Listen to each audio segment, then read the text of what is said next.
Olá pessoas, seja bem-vindo a mais um vídeo aqui no canal. No vídeo de hoje vai ser um vídeo mais diferente, como vocês podem ver. É um vídeo que eu trago pouquíssimo aqui, eu só trouxe uma vez logo lá no início, que é falando sobre o que eu acho de um certo livro que eu gostei muito. Então, acho que faz muitos anos que eu postei aqui um único vídeo sobre um livro que eu gostei. E agora esse é o segundo livro. Por que eu não gosto de trazer tanto esse conteúdo aqui? Porque ele não é tão bem, né? Poucas pessoas gostam de ler livros e poucas pessoas acham interessante falar sobre isso. Ao contrário de mim, eu gosto muito da sensação que o livro traz, do quão bom é imaginar, ter essa criatividade, e é muito bom. Resumindo, é muito bom ler livro. E hoje eu não poderia deixar de trazer aqui, de falar desse livro que eu acabei descobrindo que ele é bem mais famoso do que eu achei que ele fosse, que é A Cabana. Se você conhece esse livro ou já viu o filme, comenta aqui embaixo, vamos conversar sobre. Esse livro me trouxe muitas reflexões incríveis, me abriu muito a mente sobre Deus e sobre o que eu já acreditava e o que eu não acreditava. Então, eu quero bater esse papo com vocês aqui. Primeiramente, quero dizer pra vocês que este livro aqui foi meu sogro que achou. Ele eventualmente acha livros na rua e acaba trazendo, porque ele trabalha com reciclagem, e ele acaba me dando. Eu vou ali, escolho um ou outro, e esse foi um dos que eu escolhi. Eu achei muito legal o que ele entrega aqui atrás antes de iniciar o livro. Vamos lá, o que é A Cabana? Que livro é esse? O que ele trata? O que ele faz? Eu vou ler aqui um pouco a sinopse do livro para vocês entenderem qual é a pegada dele. Durante uma viagem de fim de semana, a filha mais nova de Mac, Allen Phillips, é raptada e evidências de que ela foi brutalmente assassinada são encontradas numa cabana abandonada. Após 4 anos vivendo numa tristeza profunda causada pela culpa e pela saudade da menina, Mac recebe um estranho bilhete, aparentemente escrito por Deus, convidando-o a voltar à cabana onde aconteceu a tragédia. Apesar de desconfiado, ele vai ao local numa tarde de inverno e adentra passo a passo o cenário de seu mais terrível pesadelo. Mas o que ele encontra lá muda o seu destino para sempre. Em um mundo cruel e injusto, a cabana levanta um questionamento atemporal. Se Deus é tão poderoso, por que não faz nada para amenizar o nosso sofrimento? A resposta que Mac encontra vão surpreender você e pode transformar sua vida de maneira profunda, como aconteceu com ele. Você vai querer partilhar este livro com todas as pessoas que amam. É verdade. Isso é verdade. Esse final aqui funcionou. Vamos lá, eu li esse livro, depois eu assisti o filme. Ontem, no caso, né? Convidei Josuel pra gente assistir o filme junto. Eu queria que ele, como ele não curte muito ler livro, então eu quis assistir o filme com ele pra ele entender melhor do que se trata esse filme e dar uma reflexão legal pra gente. Esse filme, e eu não quero falar sobre o filme em si, eu quero falar do livro. Com certeza, se for pra me recomendar, eu recomendo você ler o livro, porque o livro ele traz detalhes muito mais legais e da visão do autor de fato. O filme já é criado por uma outra pessoa. Mas vamos lá. Sobre esse livro, eu vou ser bem sincera, eu iniciei ele com um preconceitozinho. Por quê? Porque ele tem uma pegada mais bíblica, mais de Deus, mais... Não que eu tenha preconceito com isso, mas no sentido de que a maioria do livro vai ser escrito por humanos, e humanos criam regras.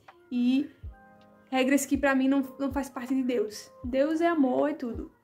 Então, eu vou dar chance pra ler esse livro. Então, eu li o livro. E ele foi me surpreendendo a cada leitura, principalmente quando o Mac, ele volta pra cabana. Gente, eu vou dar um spoiler aqui, então, se não tiver problema, espero que vocês assistam esse vídeo até o final. Se tiver, assiste lá o filme rapidinho, 2 horas. Depois vocês voltam aqui pra gente bater um papo. E vocês comentem aqui o que vocês acharam, beleza? Mas, enfim. Então, essa tragédia também me fez... Outra coisa que eu quero deixar clara aqui, interrompendo essa fala, é que eu não tô com nada, nenhum roteiro, eu não gosto de usar roteiro, eu gosto de falar o que vai vir na minha mente. E o que vem na mente vem bagunçado, então geralmente eu posso pular alguns pontos de um ponto para outro se vocês não entenderem nada, mas eu espero que vocês estejam me entendendo. Mas enfim, voltando pro livro. Iniciei o livro com uma crítica, com um preconceito, para ser mais exata, de que esse livro vai falar muito de regras que nós humanos criamos para Deus, para servir a Deus, mas eu vou dar a chance de lê-lo. Então, quando eu li, esse livro transformou a minha mente no sentido de fixar o que eu já acho. A minha opinião sobre Deus em si, ele é só coisa boa. Então, esse livro trouxe muito isso. Ele traz muitas críticas em relação à igreja, em relação às regras que a igreja criam, pra falar a verdade. E eu achei muito legal porque, não pela crítica, mas porque eu já não concordava com esse tipo de visão. Talvez minha opinião mude daqui pra frente, tá? E tá tudo bem. Minha opinião não é escrita em rocha. Talvez eu mude e tá tudo bem, mas hoje, desde muito tempo até hoje, eu nunca concordei com as regras impostas sobre a relação com Deus, sobre essas coisas. Pra mim, Deus é só amor. E nesse livro ele mostra isso, que Deus é só amor, sabe? Porque a parte principal é que esse Mac, ele passa por... Eu tô travando em falar Mac, porque no livro, quando eu li, eu chamei ele de Mac, porque começa com A. Mas no filme, ele chama de Mac. Tô tentando adaptar pro Mac, que faz mais sentido, porque Mac é em inglês a escrita de Mac. Mas enfim, whatever, já mudei de assunto. Voltando, então, a parte principal é a tragédia, que esse Mac, ele se questiona muito do porquê. Por que Deus é tão poderoso, tão incrível e deixou com que minha filha morresse? Começando do início, Mac, ele passa por esse sofrimento com essa tragédia que é chamada da Grande Tristeza, que a filha dele é raptada e brutalmente assassinada. E ele vive esses 4 anos de culpa de não ter conseguido salvar a Miss e de questionamento, de julgamento para com Deus. Então, e depois de 4 anos ele recebe uma carta, e essa carta foi supostamente escrita por Deus, convidando a ele voltar para o mesmo cenário que é na cabana, onde a filha dele foi encontrada, só rastro, vestido dela e sangue, que ela foi brutalmente assassinada. E chegando lá, ele se depara com as trindades, né, que é Deus, Jesus e o Espírito Santo, que é Sarayu. E é incrível, assim, porque o Deus dele é uma mulher negra, e é muito interessante do porquê uma mulher. Porque ele foi, também quando era pequeno, ele apanhou muito do pai, ele sofreu muito. E a mulher dele chama Deus de papai. Então ele nunca aceitou isso, chamar Deus de papai, sendo que o pai dele era tão mal com ele e com a mãe dele também, batia nele e na mãe dele. Então quando ele chega lá, a representação de Deus dele é uma mulher. E faz total sentido, porque não tem como ele considerar que o Deus dele seja um pai, se ele não teve um pai bom. Então acho muito legal essa ideia de chegar lá e ser uma mulher. Então ele fica questionando como é que pode. Eu não imaginava que Deus era assim, que usava vestido e tudo mais. Então ele começa a questionar isso também. E aí ela começa a falar que não teria como você amar Deus, ele sendo a representação de um pai, já que o pai que você teve não foi tão bom. E ele aí inicia os questionamentos dele, que é o principal, que é o porquê, se você é Deus Todo-Poderoso, por que deixou a minha filha morrer? Por que deixou que esse assassino matasse a minha filha? Por que não castigou? Por que esse assassino ainda tá vivo e eu não consigo pegá-lo? E vê esse de questionamento para Deus. Ele começa esse julgamento com Deus, começa a julgar Deus do porquê ele fez isso, e se ele fez isso é porque ele ama menos a Miss, e ficou esse turbilhão de coisa, e Deus só fazia com que... porque Deus tinha chamado ele lá pra curar a ferida dele, né? Então ele começa a abrir a mente de Mike de que Deus não tem nada a ver com isso. Tipo, essas maldades que aconteceram não tem nada a ver comigo. Eu sou só amor, carinho e compreensão. É só isso que eu sou. Todas as maldades que acontecem com vocês humanos é de vocês humanos. Então ele começa a transformação de ter o julgamento dele, só que não o julgamento da morte. Ele vai ser o juiz.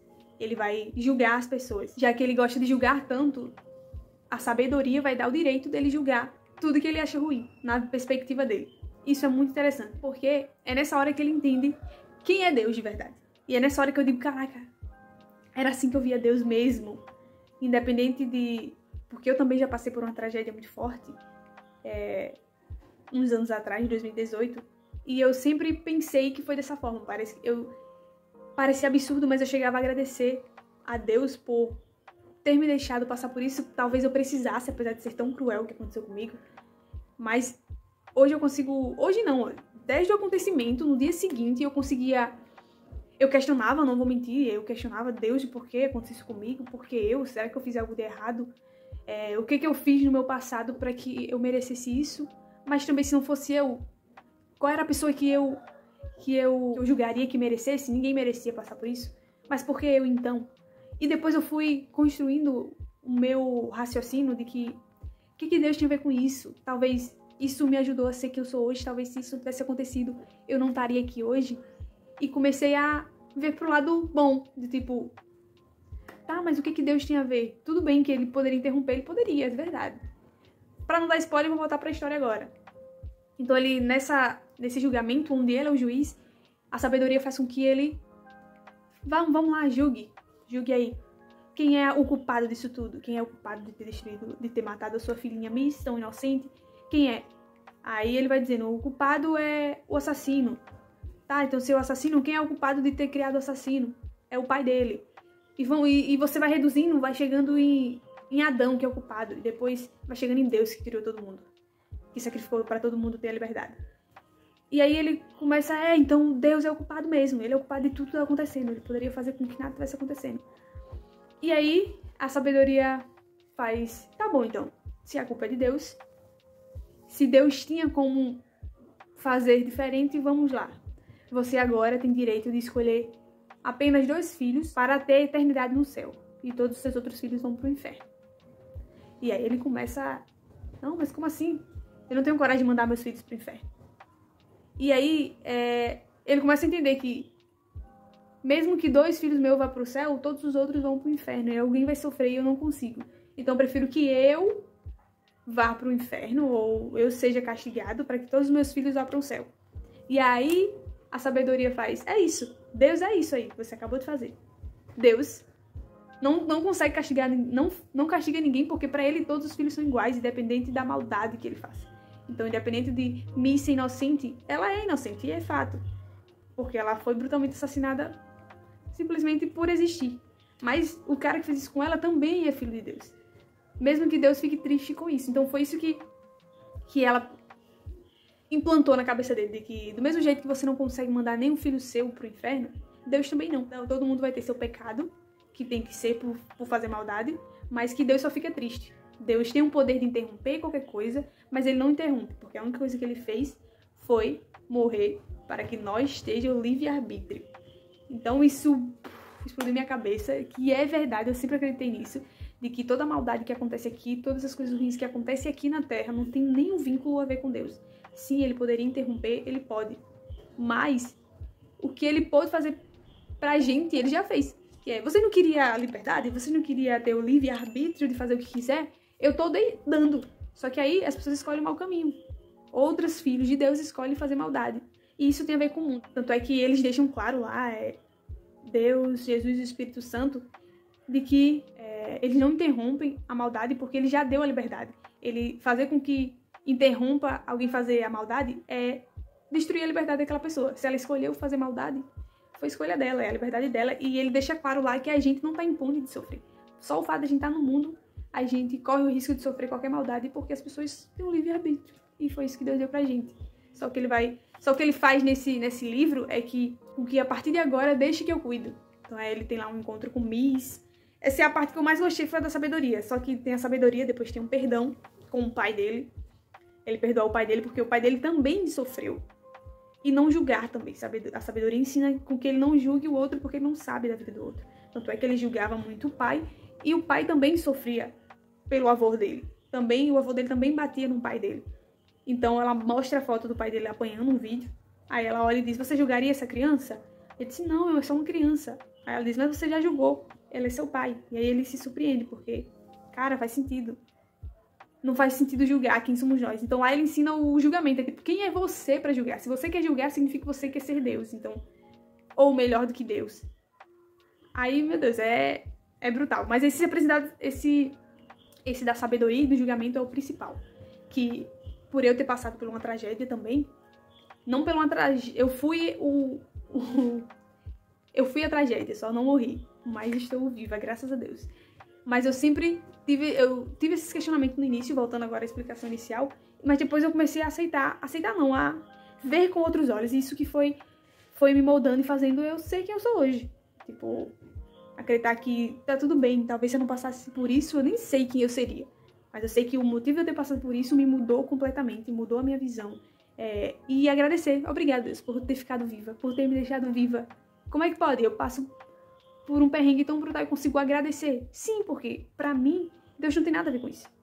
Pra mim, Deus é só amor, é só coisas boas. Eu consigo dizer que hoje ele me dá carinho, hoje ele cuida de mim, para que essa dor que eu já senti, eu não chegue a sentir mais. Tanto que isso pra mim não é um incômodo mais. Eu já passei e já me recuperei. Hoje eu me sinto uma mulher forte. O que eu consegui concluir no geral é que todo esse sabedoria, não julgar, só tem a ver com você ficar bem pra viver uma vida. Não tem a ver com outra, porque aí ele pula pra parte do perdão, que é Mac perdoar o assassino que fez isso com Miss. Então ele explica lá também como que é o perdão. No livro ele explica muito melhor. Tudo é melhor no livro, né? Desculpa a modéstia parte. Mas no livro ele explica muito melhor o perdão. Que o perdão não tem a ver com você não sentir raiva da pessoa. Não tem a ver com você não querer ser amigo da pessoa. Você pode perdoar e não sentir e não amar a pessoa. Perdoar não é amá-la. Perdoar é só, como diz no livro, é tirar a mão do pescoço da pessoa. Tipo, parar de enforcá-la. Perdoar é só isso. Porque o perdão só tem a ver com você também, velho. O perdão também só tem a ver comigo, porque eu perdoando ou não, a pessoa vive bem a vida dela. A pessoa que fez mal comigo, ou fez mal com qualquer que faz mal no mundo, vive a vida dela. Então o perdão ele serve pra você viver uma vida plena, viver em paz. Porque se você não perdoa, você tá sempre desejando a morte daquela pessoa, e com muita raiva e com muita sensação ruim, você não consegue largar o osso. Então outra coisa que me clareou também a mente é o lance do perdão. O perdão só tem a ver com você mesmo. Então, perdoe com facilidade.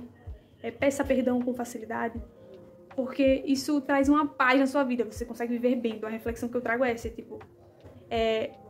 tudo que tem a ver com Deus tem a ver consigo, e tudo que Deus quer que você faça é só pra você viver bem. Perdoe que você vai viver bem, com paz, com plenitude. Peça perdão quando for preciso para resolver e você viver paz, e você viver em paz, pleno. Não julgue o outro, porque julgar também lhe causa raiva. Quem é você pra julgar o outro, sabe? Essa frase nunca fez tanto sentido. Quem sou eu em toda a minha vida, 24 anos hoje, que fiz tanta merda na vida, pra julgar um colega que... Gente, tenho que ser Deus, eu tenho que nunca ter errado na minha vida pra poder julgar. Então o julgamento também tem a ver com isso. Definir o que é certo e o que é errado pra mim não significa que é certo e errado pros outros. Então o julgamento não faz sentido, porque eu tô julgando na perspectiva da minha visão, do que eu acho, do que eu sinto, que é totalmente diferente do que o outro sente, do que o outro acha, do que o outro vive. Então, é isso. No resumo, eu amei esse livro, assim, ele tem muitas coisas nele, muitas coisas que o filme não mostra. Por exemplo, a crítica com a igreja, com as coisas que criam, com as regras que criam. Ele mostra lá também que Deus não castiga ninguém, Deus não é esse mal que você diz, olha, se você não fizer isso, ó, Deus tá triste com você, Deus não vai lhe perdoar. Ele diz que isso não existe. A única coisa que ele quer é um relacionamento com ele, é um amor. E no amor existe relação. E só o que ele quer é isso, conta comigo, eu sou teu amigo, seja legal. E Deus é só isso. Eu fico, caraca, que doideira. Deus é só alguém que a gente vai chamar de amigo e pode contar tudo. E é muito amor. Não tem hierarquia. Deus, ele quer ser seu amigo. Ele não quer estar numa hierarquia onde, eu sou Deus e foda. Uma coisa que eu percebo é que no filme, eles passam muito pano em relação a essas críticas do humano em relação a Deus no livro. No livro fala muito sobre hierarquia. Deus disse que a hierarquia foi criada pelo humano e que se existe hierarquia, não existe amor. Então, isso é um questionamento que Mac faz sobre hierarquia num relacionamento também. Onde o homem quer ser o dono, quer ser isso, quer ser aquilo. Sendo que, para Deus, a hierarquia deveria não existir. Porque se tem hierarquia, não tem amor. E faz total sentido. Porque se você é companheiro num relacionamento, vamos supor, se eu sou muito companheira de Josué, o Josué é muito meu companheiro, onde a gente sabe que, é igualdade, a gente tá aqui junto, que eu não preciso fazer nada que eu não queira, e você também não, vai ser só amor. O que vai unir a gente é o amor. E sem hierarquia, sem regras. A não ser que a gente mesmo coloca para que a gente se mantenha juntos. Mas sem achar que, o homem não faz isso, então isso que faz é a mulher. Não existe. Então, Mac fica muito impressionado com a forma que Deus age com Jesus e o Espírito Santo, que é Sarail. Como eles agem ali com igualdade, sendo que Deus poderia ordenar tudo e fazer tudo o que quiser. Então, no resumo, Deus é todo poderoso, mas uma pessoa simples e só quer ser seu amigo. Então, outro exemplo de hierarquia que eu posso dar é a política, por exemplo. Se existe hierarquia, não existe amor. Logo, na política, você não pode dizer que direita e esquerda amam a gente. Não, eles só querem ter o poder que tem e por causa disso eles vão correr atrás em relação a tudo pra ter o nosso voto. Então é isso, gente. Eu acho que eu me prolonguei demais. Queria que esse vídeo fosse curto, mas não tem como. Não tem como esse vídeo ser curto. Esse filme é incrível. Com certeza, tudo que eu falei aqui não é nem 30% do que esse livro entrega. Porque, de fato, cientificamente falando, a gente não consegue absorver muito sobre o livro. Tanto que eu tô falando agora porque eu assisti o filme ontem, /hoje, de madrugada, assim. E tá mais fresquinho aqui na minha mente. Mas eu tenho certeza que eu não falei 30% do que esse livro é, do que ele traz. Então eu só deixo aqui recomendações. Recomendo esse livro muito. Se você quer entender de forma tranquila como a imagem de Deus, eu recomendo esse livro. Ele traz uma paz de que, ufa, é só isso, né? Não é tão complexo, não. Deus é só isso. É só vem Deus, seja meu amigo e vamos viver uma vida plena.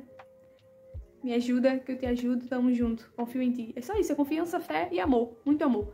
Então, todas essas regras que existem na igreja, em todos os lugares, de criar palestra, babá, eu não vou entrar nem no mérito disso, porque não vem ao caso. Eu acho que não vale a pena.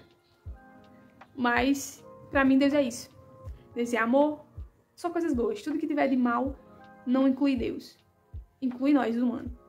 Mas tudo que for de bom e de impressionante é Deus. Então eu recomendo o livro. O filme, ele não entra muito nessa ideia de que eu tô falando aqui. Ele é mais superficial, porque, como eu disse, ele é feito por outro autor. E esse autor, possivelmente, ele não é certeza que ele não é o mesmo do livro. E eu recomendo o livro, que tem bem mais detalhes, consegue ser mais nu e cru em relação à humanidade e Deus. No filme, ele é mais... ele dá uma pincelada, assim, nesses lugares. Então é isso, espero que vocês tenham gostado do vídeo e até o próximo vídeo. Tchau!